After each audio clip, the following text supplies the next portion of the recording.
5 ಭಾಗ್ಯಗಳ ಘೋಷಣೆಯ ಮೂಲಕ ವಿಧಾನಸಭಾ ಚುನಾವಣೆಯಲ್ಲಿ ಕರ್ನಾಟಕ ಮತದಾರರನ್ನು ತನ್ನತ್ತ ಸೆಳೆದು 135ಕ್ಕೂ ಹೆಚ್ಚು ಶಾಸಕರನ್ನು ಗೆಲ್ಲಿಸಿಕೊಳ್ಳೋದ್ರ ಮೂಲಕ ಭರ್ಜರಿಯಾಗಿ ಕರ್ನಾಟಕದಲ್ಲಿ ಅಧಿಕಾರಕ್ಕೆ ಬಂದಂತಹ ಸಿದ್ದರಾಮಯ್ಯ ನೇತೃತ್ವದ ಕಾಂಗ್ರೆಸ್ ಪಕ್ಷಕ್ಕೆ ಇದೀಗ ಲೋಕಸಭಾ ಚುನಾವಣೆ ದೊಡ್ಡ ಒಂದು ಸವಾಲಾಗಿ ಪರಿಣಮಿಸಿದೆ.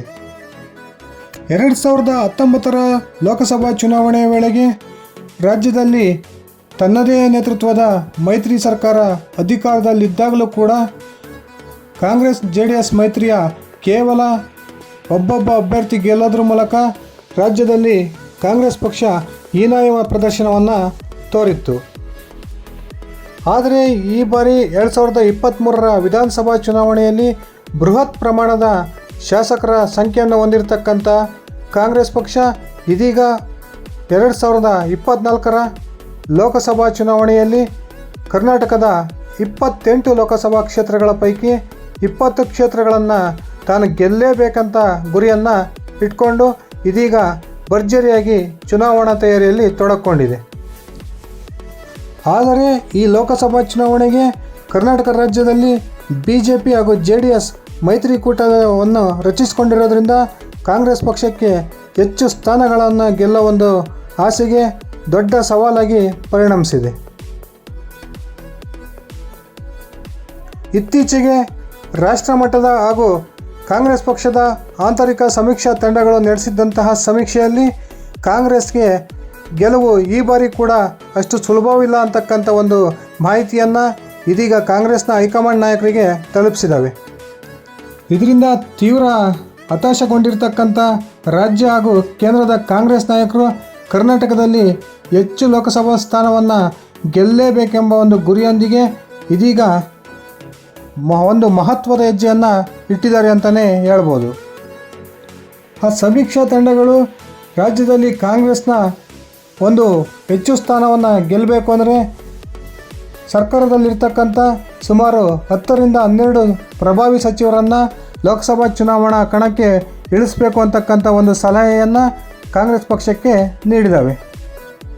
ಆದರೆ ಈಗಾಗಲೇ ರಾಜ್ಯ ಸರ್ಕಾರದಲ್ಲಿ ಸಚಿವ ಸ್ಥಾನವನ್ನು ಹೊಂದಿ ಅತ್ಯಂತ ಸಂತೋಷದಿಂದ ಆ ಒಂದು ಹುದ್ದೆಗಳನ್ನು ನಿರ್ವಹಿಸ್ತಾ ಇರ್ತಕ್ಕಂಥ ಸರ್ಕಾರದ ಪ್ರಮುಖ ಪ್ರಭಾವಿ ಸಚಿವರು ತಾವು ಯಾವುದೇ ಕಾರಣಕ್ಕೂ ಲೋಕಸಭಾ ಚುನಾವಣೆಗೆ ಸ್ಪರ್ಧೆ ಮಾಡಲ್ಲ ಅಂತಕ್ಕಂಥ ಮಾತನ್ನು ಮಾಧ್ಯಮಗಳ ಮುಂದೆ ಹಾಗೆಯೇ ಪಕ್ಷದ ವರಿಷ್ಠರ ಮುಂದೆ ಹೇಳ್ತಾನೆ ಬಂದಿದ್ದಾರೆ. ಆದರೆ ಈಗ ಪಕ್ಷದ ಹೈಕಮಾಂಡ್ ಹಾಗೂ ಕರ್ನಾಟಕ ರಾಜ್ಯದ ಕಾಂಗ್ರೆಸ್ನ ಉಸ್ತುವಾರಿಯಾಗಿರ್ತಕ್ಕಂಥ ರಣದೀಪ್ ಸಿಂಗ್ ಸುರ್ಜೇವಾಲಾ ಅವರು ಒಂದು ಖಡಕ್ ಸೂಚನೆಯನ್ನು ಕರ್ನಾಟಕದ ಪ್ರಮುಖ 10ರಿಂದ 12 ಸಚಿವರಿಗೆ ನೀಡಿದ್ದಾರೆ ಅಂತಕ್ಕಂಥ ಮಾಹಿತಿ ಇದೀಗ ಲಭ್ಯವಾಗಿದೆ. ಬನ್ನಿ ಸ್ನೇಹಿತರೆ, ಕಾಂಗ್ರೆಸ್ನ ಹೈಕಮಾಂಡ್ ರಾಜ್ಯದ ಪ್ರಭಾವಿ ಸಚಿವರುಗಳಿಗೆ ಕೊಟ್ಟಿರ್ತಕ್ಕಂಥ ಎಚ್ಚರಿಕೆಯಾದರೂ ಏನು ಅದನ್ನು ತಿಳ್ಕೊಳ್ಳೋಣ. ಅದಕ್ಕಿಂತ ಮುಂಚೆ ನೀವಿನ್ನೂ ನನ್ನ ಇಟ್ಗೆ ಹೇಮಂತ್ ಯೂಟ್ಯೂಬ್ ಚಾನಲ್ಗೆ ಸಬ್ಸ್ಕ್ರೈಬ್ ಆಗಿಲ್ಲ ಅಂದರೆ ದಯವಿಟ್ಟು ಈಗಲೇ ಸಬ್ಸ್ಕ್ರೈಬ್ ಮಾಡಿಕೊಂಡು ಬೆಲ್ ಬಟನನ್ನು ಕ್ಲಿಕ್ ಮಾಡಿ. ನಾನು ಕೊಡೋ ಮಾಹಿತಿ ನಿಮ್ಗೆ ಇಷ್ಟ ಆಗಿದ್ದರೆ ದಯವಿಟ್ಟು ಈ ವಿಡಿಯೋಗೆ ಲೈಕ್ ಮಾಡಿ, ಶೇರ್ ಮಾಡಿ, ಅದೇ ರೀತಿ ಕಮೆಂಟ್ ಮಾಡಿ. ಕರ್ನಾಟಕ ರಾಜ್ಯದಲ್ಲಿ ಈ ಬಾರಿ ಹೆಚ್ಚು ಲೋಕಸಭಾ ಕ್ಷೇತ್ರಗಳನ್ನು ಗೆಲ್ಲಲೇಬೇಕೆನ್ನುವ ಒಂದು ಗುರಿಯೊಂದಿಗೆ ಇದೀಗ ಚುನಾವಣೆಯ ತಯಾರಿಯಲ್ಲಿರ್ತಕ್ಕಂಥ AICCಯ ಮಟ್ಟದ ರಾಷ್ಟ್ರೀಯ ಕಾಂಗ್ರೆಸ್ನ ನಾಯಕರು ಇದೀಗ ರಾಜ್ಯದ ಪ್ರಭಾವಿ ಸಚಿವರಿಗೆ ಖಡಕ್ ಸಂದೇಶವನ್ನು ಕೊಡೋದ್ರ ಮೂಲಕ ತಾವು ಯಾವುದೇ ಕಾರಣಕ್ಕೂ ಚುನಾವಣಾ ಸ್ಪರ್ಧೆಯಿಂದ ತಪ್ಪಿಸಿಕೊಳ್ಳೋ ಸಾಧ್ಯತೆಗಳೇ ಇಲ್ಲ. ಆ ಒಂದು ವೇಳೆ ಹಾಗೇನಾದರೂ ತಾವು ಮಾಡಿದರೆ ತಮ್ಮ ತಲೆದಂಡ ನಿಶ್ಚಿತ ಅಂತಕ್ಕಂಥ ಒಂದು ಖಡಕ್ ಸಂದೇಶವನ್ನು ಇದೀಗ ರಾಜ್ಯದ ಪ್ರಭಾವಿ ಸಚಿವರಿಗೆ ರವಾನಿಸಿದ್ದಾರೆ. ಮೊನ್ನೆ ತಾನೇ ಲೋಕಸಭಾ ಚುನಾವಣೆಯ ತಯಾರಿಗಾಗಿ ರಾಜ್ಯಕ್ಕೆ ಬಂದಿದ್ದಂತಹ ರಾಜ್ಯ ಕಾಂಗ್ರೆಸ್ನ ಉಸ್ತುವಾರಿ ರಣದೀಪ್ ಸಿಂಗ್ ಸುರ್ಜೇವಾಲಾ ಅವರು ಕರ್ನಾಟಕದ ಸಚಿವರಿಗೆ ಖಡಕ್ ಸೂಚನೆಯನ್ನು ಕೊಡೋದ್ರ ಮೂಲಕ ತಾವು ಈ ಮುಂಬರ್ತಕ್ಕಂಥ ಲೋಕಸಭಾ ಚುನಾವಣೆಯಲ್ಲಿ ಸ್ಪರ್ಧೆ ಮಾಡಲೇಬೇಕು, ಖಂಡಿತ ತಾವು ಸ್ಪರ್ಧೆ ಮಾಡಲಿಲ್ಲ ಅಂದರೆ ಪಕ್ಷ ನಿಮ್ಮ ಮೇಲೆ ಕಠಿಣ ಕ್ರಮವನ್ನು ಕೈಗೊಳ್ಳುತ್ತೆ ಅಂತಕ್ಕಂಥ ಸ್ಪಷ್ಟ ಸಂದೇಶವನ್ನು ಹೇಳಿದ್ದಾರೆ. ಅದೇ ರೀತಿ ಇಷ್ಟು ದಿನದವರೆಗೆ ರಣದೀಪ್ ಸಿಂಗ್ ಸುರ್ಜೇವಾಲಾ ಅವರು ಒಂದು ವೇಳೆ ಲೋಕಸಭಾ ಚುನಾವಣೆಯಲ್ಲಿ ಕರ್ನಾಟಕದ ಸಚಿವರನ್ನು ಚುನಾವಣಾ ಕಣಕ್ಕೆ ಇಳಿಸೋ ಒಂದು ಸಾಧ್ಯತೆಗಳು ಇರ್ಬೋದು ಅಂತಕ್ಕಂಥ ಮಾತನ್ನು ಹೇಳ್ತಾ ಬರ್ತಿದ್ರು. ಆದರೆ ಇದೇ ಪ್ರಥಮ ಬಾರಿಗೆ ಕರ್ನಾಟಕ ರಾಜ್ಯದ ಸುಮಾರು 10ರಿಂದ 12 ಪ್ರಭಾವಿ ಸಚಿವರು ಈ ಬಾರಿ ಲೋಕಸಭಾ ಚುನಾವಣಾ ಕಣಕ್ಕೆ ಇಳಿತಾರೆ ಅಂತಕ್ಕಂಥ ಸ್ಪಷ್ಟ ಮಾತನ್ನು ಹೇಳಿದ್ದಾರೆ. ಹೈಕಮಾಂಡ್ನ ಈ ಖಡಕ್ ಸೂಚನೆಯಿಂದ ಇತ್ತ ದರಿ ಅತ್ತ ಪುಲಿ ಅಂತಕ್ಕಂಥ ಒಂದು ಪರಿಸ್ಥಿತಿಯಲ್ಲಿ ರಾಜ್ಯದ ಸಚಿವರು ಇದ್ದಾರೆ ಅಂತಲೇ ಹೇಳ್ಬೋದು. ಈಗಾಗಲೇ ರಾಜ್ಯದಲ್ಲಿ ಪ್ರಭಾವಿ ಸಚಿವ ಸ್ಥಾನವನ್ನು ಹೊಂದಿರತಕ್ಕಂಥವ್ರು ನಾಳೆ ಲೋಕಸಭಾ ಚುನಾವಣೆಗೆ ಸ್ಪರ್ಧೆ ಮಾಡಿ ಗೆದ್ದರೆ ತಮ್ಮ ಮಂತ್ರಿ ಪದವನ್ನು ಕಳ್ಕೊಂಡು ಆ ಮೂಲಕ ಸಂಸದ ಸದಸ್ಯರಾಗಿ ಆಯ್ಕೆ ಆಗ್ತಾರೆ. ಅಥವಾ ಹೈಕಮಾಂಡ್ನ ಒತ್ತಡಕ್ಕೆ ಮಾಡೋದು ತಾವೇನಾದರೂ ಲೋಕಸಭಾ ಚುನಾವಣೆಗೆ ಸ್ಪರ್ಧೆ ಮಾಡಿ ಆ ಒಂದು ಚುನಾವಣೆಯಲ್ಲಿ ಹೆಚ್ಚು ಎಫರ್ಟನ್ನು ಹಾಕ್ತೆ ಸೋತರೂ ಕೂಡ ಆ ಸಂದರ್ಭದಲ್ಲೂ ನಿಮ್ಮ ತಲೆದಂಡ ಆಗೇ ಆಗುತ್ತೆ ಅಂತಕ್ಕಂಥ ಖಡಕ್ ಸಂದೇಶವನ್ನು ಇದೀಗ ಕಾಂಗ್ರೆಸ್ನ ಹೈಕಮಾಂಡ್ ಈ ಒಂದು ಸಚಿವರಿಗೆ ನೀಡಿರೋದ್ರಿಂದ ಸಚಿವರು ಅತ್ಯಂತ ದೊಡ್ಡ ಒಂದು ತಲೆನೋವನ್ನು ಹೊಂದಿದ್ದಾರೆ ಅಂತಲೇ ಹೇಳ್ಬೋದಾಗಿದೆ. ರಾಜ್ಯದ ಕಾಂಗ್ರೆಸ್ ಸರ್ಕಾರದಲ್ಲಿ ಅತ್ಯಂತ ಪ್ರಭಾವಿ ಖಾತೆಯನ್ನು ಹೊಂದಿರತಕ್ಕಂಥ ಸತೀಶ್ ಜಾರಕಿಹೊಳಿ ಅವರು, KN ರಾಜಣ್ಣನವರು, ಅದೇ ರೀತಿ G ಪರಮೇಶ್ವರ್ ಅವರು, ಮುಖ್ಯಮಂತ್ರಿ ಸಿದ್ದರಾಮಯ್ಯವರ ಅತ್ಯಾಪ್ತ HC ಮಾದೇವಪ್ಪನವರು, ಅದೇ ರೀತಿ ಕೃಷ್ಣ ಬೈರೇಗೌಡ ಅವರು, ಈಶ್ವರ್ ಖಂಡ್ರೆ ಅವರು, ಅಲ್ಪಸಂಖ್ಯಾತ ಸಚಿವರಾಗಿರ್ತಕ್ಕಂಥ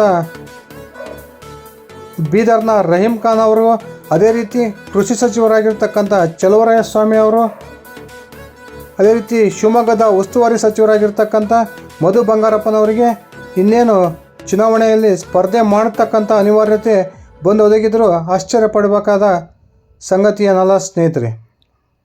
ರಾಜ್ಯ ಕಾಂಗ್ರೆಸ್ನಲ್ಲಿ 2 ಪ್ರತ್ಯೇಕ ಬಣಗಳಿರ್ತಕ್ಕಂಥದ್ದು ನಮಗೆಲ್ಲ ಗೊತ್ತಿರೋ ವಿಚಾರನೇ. ಈ ಒಂದು ಸಿದ್ದರಾಮಯ್ಯನ ಬಣದ ಶಕ್ತಿಯನ್ನು ಕುಂದಿಸಬೇಕು ಅಂತಕ್ಕಂಥ ಒಂದು ಪ್ಲಾನ್ನಲ್ಲಿದ್ದಂತಹ DK ಶಿವಕುಮಾರ್ ಅವರಿಗೆ ಈಗ ಹೈಕಮಾಂಡ್ ಮಣೆ ಹಾಕದಂತೆ ಕಂಡು ಬರ್ತಾ ಇದೆ. ಸಿದ್ದರಾಮಯ್ಯ ಬಣದ ಸುಮಾರು 8ರಿಂದ 10 ಸಚಿವರನ್ನು ಲೋಕಸಭಾ ಚುನಾವಣಾ ಕಣಕ್ಕಿಳಿಸಿ ಆ ಮೂಲಕ ಅವರನ್ನು ರಾಜ್ಯ ರಾಜಕಾರಣದಿಂದ ದೂರ ಮಾಡುವಂಥ ಪ್ಲಾನನ್ನು ಏನು DK ಶಿವಕುಮಾರ್ ಅವರು ಹೊಂದಿದ್ದರು. ಈ ಒಂದು ಪ್ಲಾನ್ಗೆ ಇದೀಗ ಕಾಂಗ್ರೆಸ್ನ ಹೈಕಮಾಂಡ್ ಒಪ್ಪಿಗೆ ಸೂಚಿಸಿದಂತೆ ಕಂಡು ಬರ್ತಾ ಇದೆ. ಈ ರೀತಿ ಲೋಕಸಭಾ ಚುನಾವಣೆಯಲ್ಲಿ ಗೆದ್ದರೂ ಕೂಡ ತಮ್ಮ ಮಂತ್ರಿ ಪದವಿಯನ್ನು ಕಳ್ಕೊಳ್ತಾರೆ. ಅದೇ ರೀತಿ ಸೋತರೂ ಕೂಡ ಪಕ್ಷದ ಹೈಕಮಾಂಡ್ ಇವರು ಒಂದು ಸಂಪೂರ್ಣ ಪ್ರಯತ್ನವನ್ನು ಚುನಾವಣೆಯಲ್ಲಿ ಮಾಡಿಲ್ಲ ಅಂತಕ್ಕಂಥ ಒಂದು ನಿರ್ಧಾರಕ್ಕೆ ಬಂದು ಇವರ ತಲೆದಂಡವನ್ನು ಮಾಡುತ್ತೆ. ಈ 2 ಕಾರಣಗಳಿಂದಾಗಿ ಈ ಸುಮಾರು 10ರಿಂದ 12 ಪ್ರಭಾವಿ ಸಚಿವರು ತಮ್ಮ ಮಂತ್ರಿ ಪದವಿಯನ್ನು ಕಳೆದುಕೊಳ್ತಕ್ಕಂಥದ್ದು ಫಿಕ್ಸ್. ಈ 10ರಿಂದ 12 ಸಚಿವರ ಕುರಿತು ಪ್ರತ್ಯೇಕವಾದ ಸರ್ವೆ ಕಾರ್ಯವನ್ನು ಮಾಡಿಸಿರ್ತಕ್ಕಂಥ ಕಾಂಗ್ರೆಸ್ನ ಹೈಕಮಾಂಡ್ ಈ ಸಚಿವರು ಖಂಡಿತವಾಗಲೂ ಲೋಕಸಭಾ ಚುನಾವಣೆಗೆ ಸ್ಪರ್ಧೆ ಮಾಡಿದ್ದೇ ಆದರೆ ಆ ಕ್ಷೇತ್ರಗಳಲ್ಲಿ ಕಾಂಗ್ರೆಸ್ ಗೆಲುವು ಸುಲಭವಾಗುತ್ತೆ ಅಂತಕ್ಕಂಥ ಸರ್ವೆ ರಿಪೋರ್ಟನ್ನು ಆಧರಿಸಿಯೇ ಈಗ ಸುಮಾರು 10ರಿಂದ 12 ಸಚಿವರ ಸ್ಪರ್ಧೆಗೆ ಒತ್ತಡವನ್ನು ಹಾಕ್ತಾಯಿದೆ. ಆದರೆ ಉಪಮುಖ್ಯಮಂತ್ರಿ ಸ್ಥಾನದ ಬೇಡಿಕೆಯನ್ನಿಟ್ಟಿದ್ದಂತಹ ಸಿದ್ದರಾಮಯ್ಯನ ಬಣದ ಸಚಿವರುಗಳು ಹೈಕಮಾಂಡ್ನ ಈ ಒತ್ತಡಕ್ಕೆ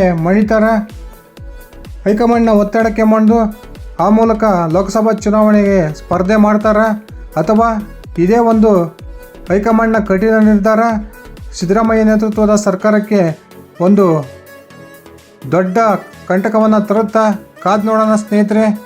ಇದಿಷ್ಟಾಗಿತ್ತು ಇವತ್ತಿನ ನನ್ನ ವಿಡಿಯೋ. ನಾನು ಕೊಟ್ಟಿರ್ತಕ್ಕಂಥ ಮಾಹಿತಿ ನಿಮ್ಗೆ ಇಷ್ಟ ಆಗಿದ್ದರೆ ದಯವಿಟ್ಟು ಲೈಕ್ ಮಾಡಿ, ಶೇರ್ ಮಾಡಿ, ಕಮೆಂಟ್ ಮಾಡಿ. ಅದೇ ರೀತಿ ನೀವಿನ್ನೂ ನನ್ನ ಯೂಟ್ಯೂಬ್ ಚಾನಲ್ಗೆ ಸಬ್ಸ್ಕ್ರೈಬ್ ಮಾಡ್ಕೊಂಡಿಲ್ಲ ಅಂದರೆ ದಯವಿಟ್ಟು ಇಟಿಕೆ ಹೇಮಂತ್ ಯೂಟ್ಯೂಬ್ ಚಾನಲ್ಗೆ ಈಗಲೇ ಸಬ್ಸ್ಕ್ರೈಬ್ ಮಾಡಿಕೊಂಡು ಬೆಲ್ ಬಟನನ್ನು ಕ್ಲಿಕ್ ಮಾಡಿ ಸ್ನೇಹಿತರೆ. ಧನ್ಯವಾದ.